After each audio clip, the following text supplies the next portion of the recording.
नमस्ते प्यारे विद्यार्थियों। राजकीय महाविद्यालय गोविंदगढ़ की ओर से चलाई जा रही ऑनलाइन कक्षाओं में मैं दीपक कुमार, सहायक आचार्य हिंदी, आप सभी का हार्दिक स्वागत करता हूं। हम बीए तृतीय वर्ष के हिंदी साहित्य के प्रथम प्रश्न पत्र में पाठ्यक्रम में संकलित कवियों की रचनाओं के अध्ययन से पहले हिंदी साहित्य के आधुनिक काल की प्रमुख विशेषताओं के बारे में बात कर रहे हैं। और हमारे पिछले वीडियो में यदि आपने वह सुना है तो आपको हिंदी साहित्य के आदिकाल की शुरुआत जहाँ से होती है, भारतेंदु काल, द्विवेदी काल और छायावाद तक की जो कविता या जो साहित्य हिंदी साहित्य के अंतर्गत मिलता है, उसकी प्रमुख प्रवृत्तियों और विशेषताओं पर हम बात मोटे मोटे रूप में कर चुके थे।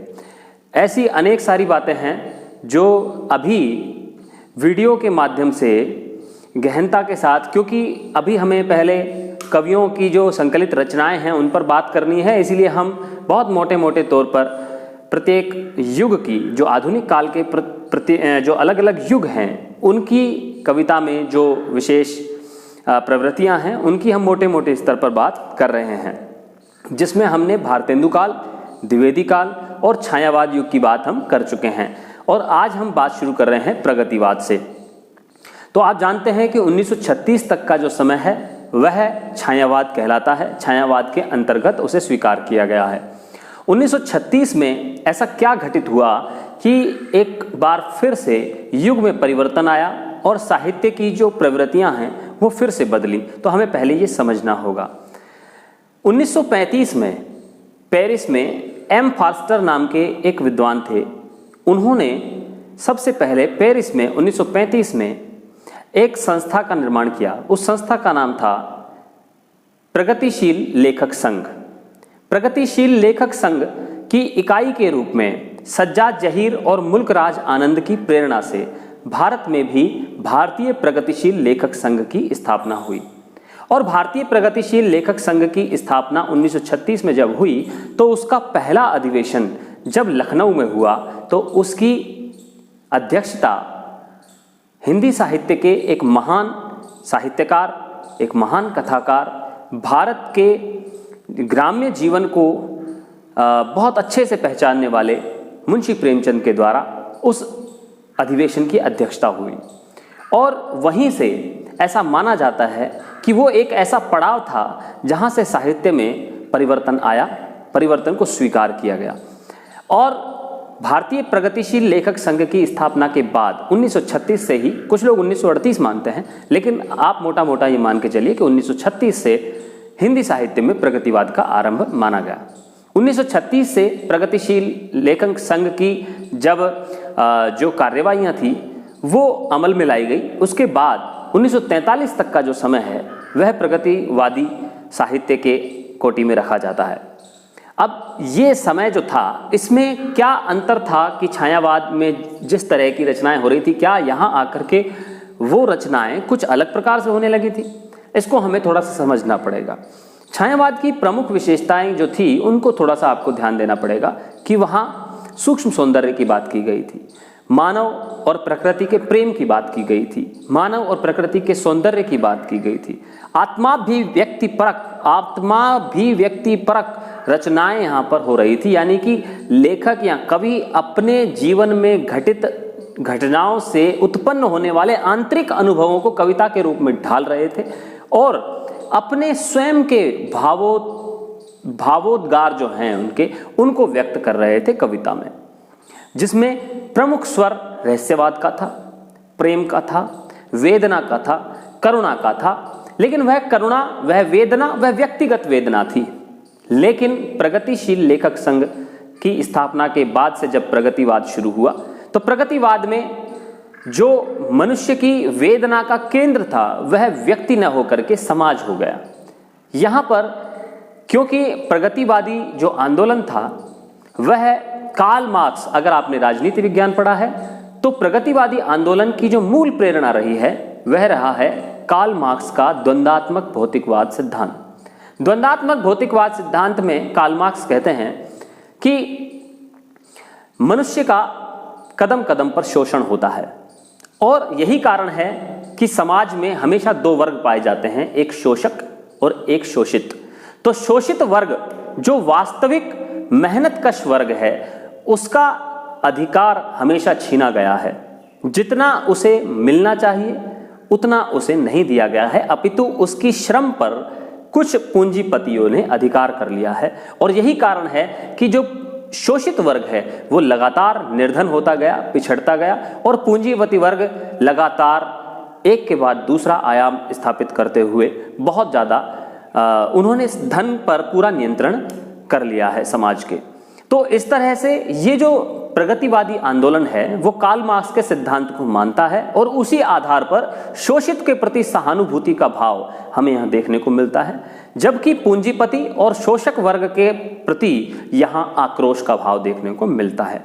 यदि हम बात करें निराला जी की कविता कुकुरमुत्ता की, तो उसमें उन्होंने चुनौतीपूर्ण तरीके से पूंजीपतियों को निशाने पर लेते हुए और बड़े व्यंग्यात्मक रूप में उन्होंने कहा है कि अबे सुन बे गुलाब, अबे सुन बे गुलाब, मत भूल गर पाई खुशबू रंगो आप, खून चूसा खाद का तूने अशिष्ट, डाल पर इतरा रहा है कैपिटलिस्ट। तो यह गुलाब का फूल को प्रतीक माना गया है पूंजीपति का, और किस तरह से खाद का खून चूस करके, यानी कि शोषित वर्ग का खून चूस करके पूंजीपतियों ने अपनी बड़ी बड़ी अट्टालिकाएं निर्मित की हैं। उनके बादल राग को आप पढ़ें, उनकी भिक्षुक कविता पढ़ें, मैंने देखा उसे इलाहाबाद के पथ पर, विधवा पढ़ें आप उनकी, और वह तोड़ती पत्थर पढ़ें। तो ये जो कविताएं हैं निराला की, या पंत जी की कविता हम पढ़ें, ताज पढ़ें, या उनकी युगांत और युगधारा जो रचनाएं हैं वह भी प्रगतिवादी चेतना से प्रेरित हैं। तो प्रगतिवादी चेतना मूल रूप से, प्रगतिवादी साहित्य में मूल रूप से मार्क्स का, रूस का गुणगान किया गया है, क्योंकि रूस में भी मार्क्सवादी जो विचारधारा थी उसका शासन था, साम्यवाद का शासन था, इसीलिए मार्क्स की और रूस का वहाँ पर खूब गुणगान प्रगतिवादी साहित्य में किया गया।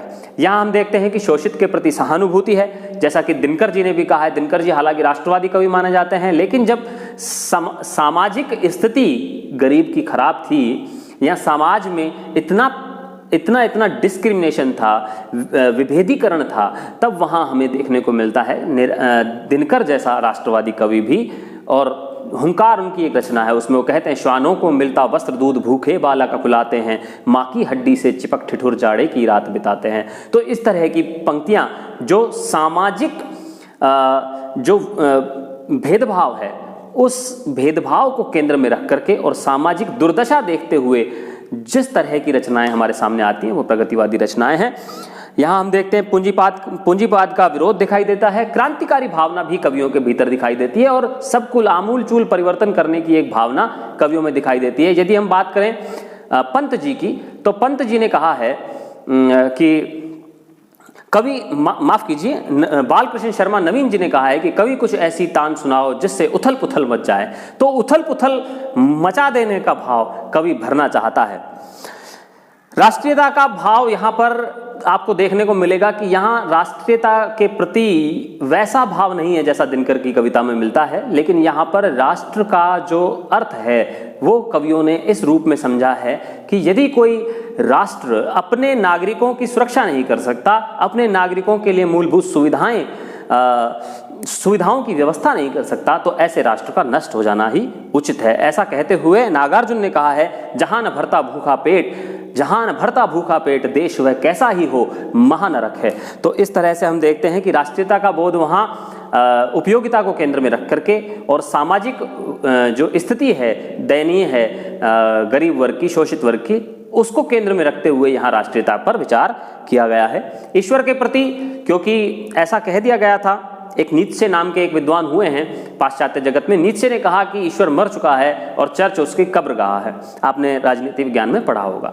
तो ऐसा ही जब कह दिया गया और पाश्चात्य विद्वानों से प्रेरित होकर के जब यहाँ के कवि कविताएं लिखने लगे, तो उसमें भी ईश्वर को बहुत ज़्यादा महत्व उन्होंने प्रगतिवाद में नहीं दिया गया है। और मार्क्सवादी जो साहित्य है, या यूँ हम कहें कि मार्क्स जो है, कार्ल मार्क्स हैं, वो भी ईश्वर के अस्तित्व को स्वीकार नहीं करते। वो भौतिक सत्ता को स्वीकार करते हैं, भौतिक जगत को सत्य मानते हैं। जबकि हमारे जो संस्कृति है, सनातन संस्कृति है, या वेदांत की हम बात करें या शंकराचार्य की बात करें, तो उन्होंने कहा है जगत मिथ्या, ब्रह्म सत्यम जगत मिथ्या, तो ब्रह्म सत्य है और जगत मिथ्या है, वहाँ तो ये कह रहे हैं। लेकिन बिल्कुल उलट जो है कार्ल मार्क्स ने कहा कि यह जगत जो दिखाई दे रहा है यही सत्य है और ईश्वर जो है या जो धर्म जो है वो अफीम है, ऐसा भी इसमें कहा गया है। तो पर्याप्त व्यंग्य विनोद भी मिलता है और व्यंग्य किया गया है, कटाक्ष किया गया है पूंजीपतियों पर, और कला और शिल्प का बहुत ज़्यादा ध्यान नहीं रखा गया है। और छायावाद में अगर हम देखें तो छायावाद में जो कलात्मकता है वो उत्कृष्ट कोटि की है, और कहते हैं कि छायावाद के बाद हिंदी साहित्य में उत्कृष्ट कलात्मक जो बोध है या सौंदर्य बोध जो है कविता को, या रूपात्मक रूप से जो सुंदरता है वह कविता में फिर कभी दिखाई नहीं पड़ी छायावाद के बाद। और यहाँ आकर के छायावाद की जितनी भी सूक्ष्मता है, चाहे वो कलात्मक रूप की हो चाहे भावात्मक रूप की हो, सभी का यहाँ पर उसकी वर्जना की कर दी गई है, उससे मुक्त होने का प्रयास कवियों ने किया है। यहाँ तक कि पंत जी ने भी कहा है कि खुल गए छंद के बंद प्रात के रजत पाश, अब गीत मुक्त ओ युगवाणी बहती अयास। तो अब युगवाणी के बहने के लिए किसी छंद की, अलंकारों की कोई आवश्यकता नहीं है। तो ये तो बात हुई प्रगतिवाद की। प्रगतिवाद मूल रूप से समाजवाद को केंद्र में रखता है और छायावाद जो है वो मूल रूप से व्यक्तिवाद को केंद्र में रखता है।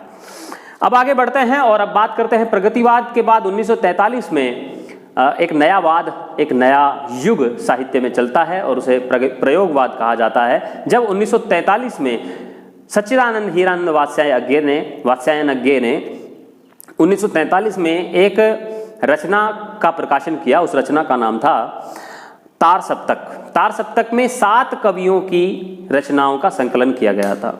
7 कवियों की रचनाएं उसमें शामिल थी, जिसमें मुक्तिबोध थे, भारत भूषण अग्रवाल थे, प्रभाकर माचवे थे, नेमिचंद्र जैन थे, गिरिजा कुमार माथुर थे, रामविलास शर्मा थे और अज्ञे थे। तो कुल 7 कवियों की रचनाओं को उन्होंने शामिल किया। तार सप्तक नाम से उन्होंने एक रचना का प्रकाशन किया। ये तार सप्तक 4 बार प्रकाशित हुए। 4 सप्तक प्रकाशित उन्होंने किए। पहली जो रचना थी उसका नाम था तार सप्तक और 1943 में आई, और उसकी जो एक बड़ी भूमिका उन्होंने लिखी, उस भूमिका में उन्होंने स्पष्ट किया कि इस संकलन के जितने कवि हैं वो राहों के अन्वेषी हैं, राहों के यात्री हैं। अगर आप समझें तो यात्री हैं और नए मार्ग खोजना चाहते हैं। अब यहाँ नए मार्ग खोजने का प्रयास किया गया संवेदना के तल पर, संवेदना के स्तर पर, और कलात्मक जो प्रतीक हैं, बिंब हैं, मुहावरे हैं, उपमान हैं, भाषा है या अन्य विषय जो खोजे जा सकते हैं जिन पर साहित्य रचना अभी होना बाकी है, तो उन सभी की खोज में इस युग के कवि दिखाई पड़ते हैं। और इसीलिए अज्ञे ने इस काल के जो कवि हैं, इस युग के जो कवि हैं या जो तार सप्तक के कवि हैं, उनको राहों का अन्वेषी कहा है। उन्होंने कहा कि ये किसी एक स्कूल के नहीं हैं, यानी कि किसी एक विचारधारा के नहीं हैं, ये अलग अलग विचारधारा के लोग हैं, लेकिन सत्य तक पहुंचने के अपने नए मार्ग खोजना चाहते हैं। और यहाँ उन्होंने यह भी स्पष्ट करने का प्रयास किया, हालांकि इस बात पर लोगों का ध्यान नहीं गया और लोगों ने उतना गंभीरता से इस बात को नहीं लिया। उन्होंने कहा कि प्रयोग अपने आप में इष्ट नहीं है, लक्ष्य नहीं है, वह साधन है, दोहरा साधन है, सत्य तक पहुंचने का साधन है, सत्य का साक्षात्कार कराने का साधन है, और साथ ही साथ कलात्मक रूप से नए मार्ग खोजने का भी साधन है प्रयोग। तो इस तरह से, क्योंकि इस काल के जो इस युग के कवि थे वो प्रयोग में विश्वास रखते थे, प्रयोग को महत्वपूर्ण मानते थे, इसीलिए उन्होंने चाहे वो भावबोध के स्तर पर हो, चाहे वो कलात्मक जो तत्व हैं उनके स्तर पर हो, उन्होंने प्रयोग करने से कोताही नहीं बरती। और यही कारण था कि इस काल के पूरे इस कालखंड को ही प्रयोगवाद कह दिया गया। हालांकि बाद में अज्ञे जी के दखल पर ही प्रयोगवाद नाम से इस पूरी कालखंड को छुटकारा मिला। तो हम बात करें तो विदेश में टी.एस. एलियट, पाश्चात्य जगत में टी.एस. एलियट नाम के एक विद्वान हुए। उन्होंने एक न्यू सिग्नेचर नाम का एक बड़ा काव्य आंदोलन वहाँ चलाया था यूरोप में। तो वहाँ से प्रेरित होकर के ऐसा कहा जाता है कि हिंदी में प्रयोगवाद नाम का एक युग चलता है। इसमें हम ये देखते हैं कि फ्रायड नाम के एक मनोवैज्ञानिक हुए हैं, फ्रायड। उन फ्रायड की ये मान्यता थी कि मनुष्य जो है, मनुष्य अपने मन के द्वारा परिचालित है, मन का गुलाम है। तो मनुष्य के द्वारा जो भी क्रियाकलाप किया जाता है वो उसके मानव मन के अवचेतन में छुपी हुई जो उसकी दमित वासनाएं हैं, उन दमित वासनाओं का प्रतीक के रूप में हमें उसके कार्य व्यवहार देखने को मिलते हैं। तो यहाँ के जो कवि हैं आप देखें उनमें यौन चेतना भी मिलती है, उनमें अश्लीलता भी मिलती है और तीव्र यथार्थ बोध यहाँ पर देखने को मिलता है। मनुष्य का जो खंडित व्यक्तित्व है, हम और आपका जो खंडित व्यक्तित्व है, उस व्यक्तित्व को यहाँ प्रस्तुत करने का प्रयास कवियों ने किया है। साथ ही साथ हम देखते हैं कि यौन चेतना तो है लेकिन विचित्रता का प्रदर्शन भी है, दुरूहता भी है, कठिनता भी है और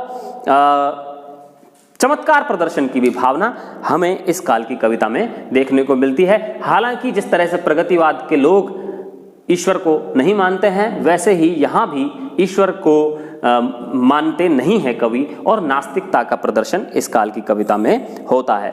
और यहाँ एक विचार और भी है, क्षणवाद का विचार, उसको भी आपको समझना चाहिए।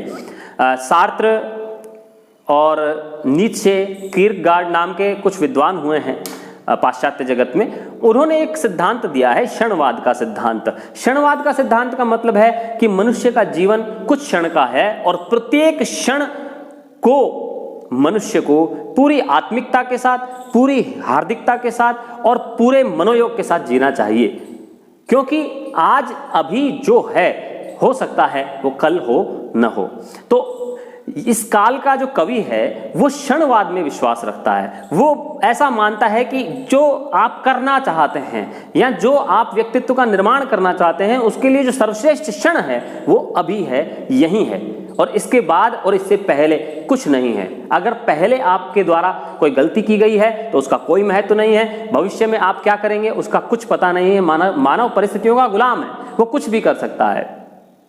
एक मनुष्य जो आज साधु है कल वो पापी हो सकता है, वह खूनी हो सकता है, और एक खूनी जो है आज यदि उसके मन में परिवर्तन हो जाए तो वह साधु बन सकता है। और ऐसा हुआ भी है, हमारे इतिहास में ऐसे बहुत सारे घटनाक्रम मिलते हैं, हमें ऐसे उदाहरण मिलते हैं। तो क्षणवादी विचारधारा को केंद्र में रखते हुए अगर एक कविता आपने पढ़ी है, 11वीं-12वीं में पढ़ी होगी आपने, एक बूंद सहसा उछली सागर के झाग से, तो ये जो कविता है ये सर्वश्रेष्ठ कविता मानी जा सकती है। पूरी तरह से मैं कह सकता हूँ कि ये कविता क्षणवादी जीवन दर्शन को, क्षणवादी जीवन दर्शन का घोषणा पत्र भी हम इसे, इस कविता को, एक छोटी सी कविता है बिल्कुल 7-8 लाइनों की, आप पढ़िएगा, एक बूंद सहसा उछली।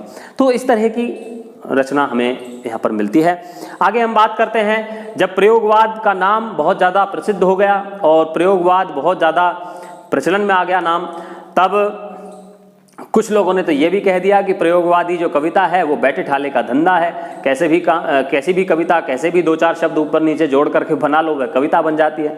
हालांकि इसके पीछे भी बड़ा कारण था कि इस काल के जो कवि थे प्रयोगवाद के, उन्होंने कलात्मक पक्ष की बिल्कुल अवहेलना कर दी, और यही कारण था कि ये जो कविता है, जो इस काल की प्रयोगवाद की कविता है, वो गद्य कविता बन करके रह गई है या निबंध की तरह से लगती है, ये दुरू हो गई है, समझ में नहीं आती। ऐसा लगता है कि जैसे प्रयोगवादी कवि किसी को कविता अपनी पढ़ाना नहीं चाहता है, वह स्वयं ही अपनी कविता का पाठक भी है और लेखक भी है। तो इस कारण से जो एक अराजकता की स्थिति पैदा हुई और प्रयोगवाद नाम पसंद नहीं था, अज्ञेय को उचित नहीं प्रतीत होता था उन्हें, तो उन्होंने पटना रेडियो से 1952 में ये बोलते समय कहा कि प्रयोगवाद किसी भी कविता को या कविता को प्रयोगवादी कहना उसी प्रकार होता है जैसे कविता को कवितावादी कहना या किसी कवि को कवितावादी कह देना। तो प्रयोग अपने आप में, क्योंकि वाद इसलिए नहीं हो सकता क्योंकि हमारा उद्देश्य प्रयोग करना नहीं है, हमारा उद्देश्य प्रयोग के माध्यम से सत्य का अन्वेषण करना है, सत्य की खोज करना है, इसीलिए हमें प्रयोगवादी न कहा जाए। अगर ये कविता आपको नई लगती है तो फिर इस कविता को नई कविता कहा जाए। तो 1953 से ऐसा देखने को मिलता है कि प्रयोगवादी कविता का नाम ही नई कविता हो गया। और नई कविता में मूल रूप से हम देखें तो प्रयोगवाद से कोई अंतर नहीं है। ऐसा है कि जैसे किसी ने कहा भी है, गणपति चंद्र गुप्त जी ने कहा है कि जैसे कोई घर में मुन्नी होती है, फिर वो लड़की बनती है, फिर वही वधू हो जाती है। तो एक ही स्त्री के अलग अलग अवस्थाओं में अलग अलग नाम होते हैं। जैसे घर में जो छोटी बच्ची है उसको मुन्नी कहते हैं, थोड़ी सी बड़ी हो जाती है तो युवती या लड़की कह दिया जाता है, और फिर वही लड़की जब शादी करके किसी घर चली जाती है तो वधू हो जाती है, बहू हो जाती है। तो इसी तरह से जो प्रयोगवादी कविता है, वही प्रयोगवादी कविता जब विकसित हुई, थोड़ी परिष्कृत हुई, परिपक्व हुई, तो उसी को ही नई कविता कह दिया गया। फ्रायड की यौन चेतना आपको यहाँ भी देखने को मिलेगी, वैचित्र्य प्रदर्शन और दुरूहता का वर्णन यहाँ भी किया गया है, यौन चेतना का वर्णन भी यहाँ किया गया है, बौद्धिकता भी, अति बौद्धिकता और अति यथार्थवाद यहाँ पर भी देखने को मिलता है। लेकिन एक छोटा सा अंतर मुझे महसूस जो होता है इस काल की कविता में और प्रयोगवाद में, तो प्रयोगवाद पूरी तरह से ऐसा लगता है कि घोर व्यक्तिवाद का युग है, जबकि नई कविता में आकर के घोर व्यक्तिवाद लोकोन्मुख हो गया है, समाजोन्मुख हो गया है, और सामाजिकता का यहाँ बहिष्कार देखने को नहीं मिलता है। यदि आप अज्ञे जी की एक कविता पढ़ें, उस कविता का शीर्षक है मैं दीप अकेला स्नेह भरा हूँ, गर्व भरा मदमाता, पर मुझको भी पंक्ति को दे दो। तो खुद को भी पंक्ति को सौंपने की बात है।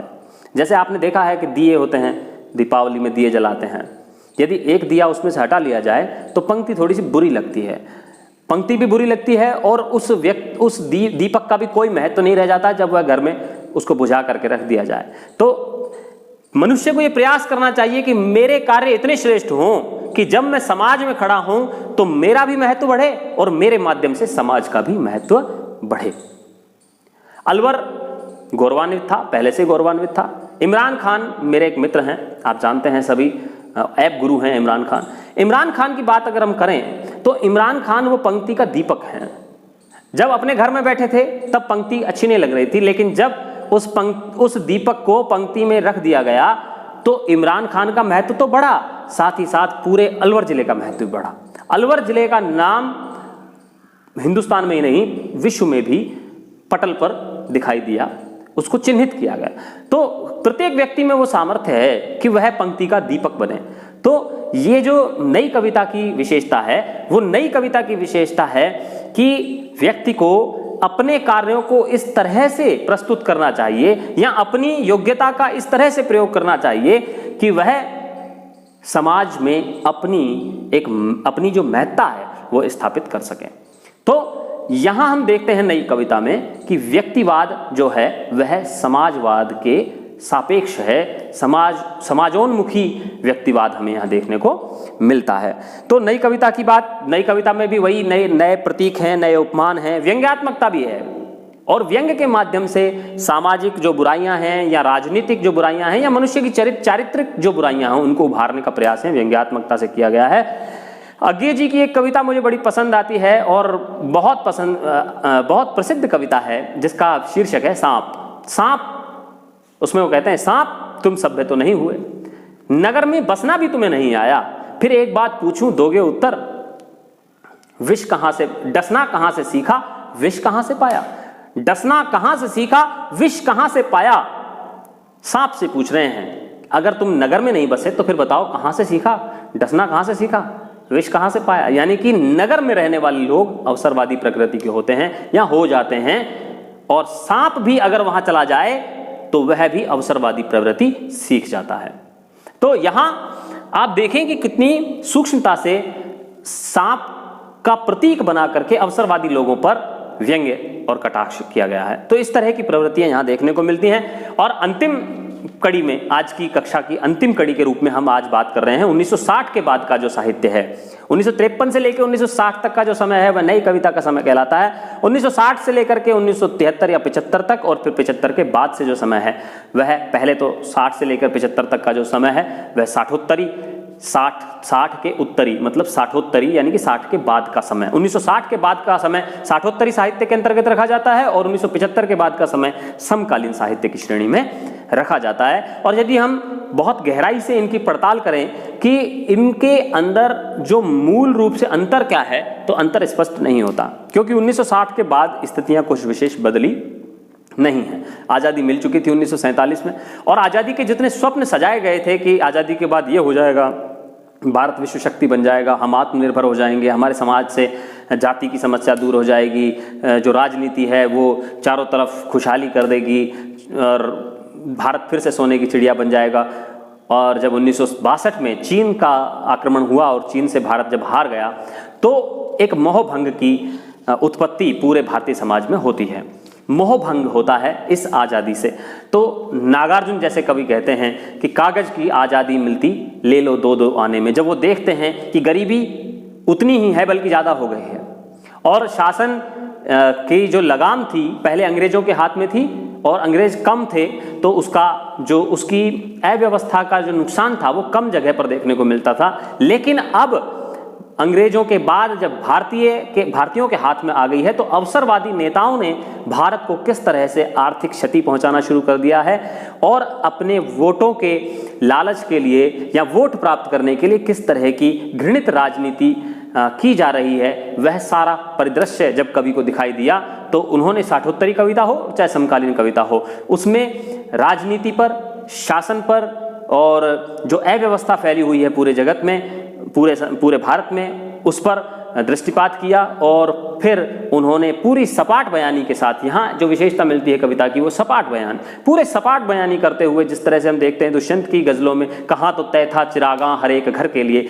और कहाँ चिराग मयस्सर नहीं शहर के लिए। तो कहाँ तो ये कहा जा रहा था आज़ादी से पहले कि हर घर में चिराग जलेगा और कहाँ आज पूरे शहर में भी एक चिराग की व्यवस्था नहीं है। तो भारत की जो जनता है वो शोषित है, पीड़ित है, दुखी है और निर्धन है, बेरोजगार है, गरीबी चारों ओर फैली हुई है, भुखमरी छाई हुई है और उसके बाद भी हमारी जो राजनीति है, हमारी जो सत्ता है, वह सत्ता अपने स्वार्थ पूरा करने में ही मशगूल है और सत्ता ने पूंजीपतियों के साथ समझौता कर लिया है। और यही कारण है कि नागार्जुन की कविता में हमें देखने को मिलता है कि खादी ने खद्दर से मिलकर साठ गांठ कर डाली है, खादी ने खद्दर से मिलकर साठ गांठ कर डाली है, टाटा बिड़ला डालमिया की 30 दिन दिवाली है, टाटा बिड़ला डालमिया की 30 दिन दिवाली है। और यदि हम धूमिल की बात करें तो धूमिल भी कहते हैं सूचना विभाग के पोस्टरों पर चारों ओर खुशहाली है और जिसमें कोई नहीं खाना चाहता, आज़ादी एक झूठी थाली है। तो इस तरह की कविताएं हमें देखने को मिलती हैं, चाहे वो धूमिल हो चाहे लीलाधर जगूड़ी नाम के एक कवि हुए हैं जिन्होंने कहा है कि सूचना,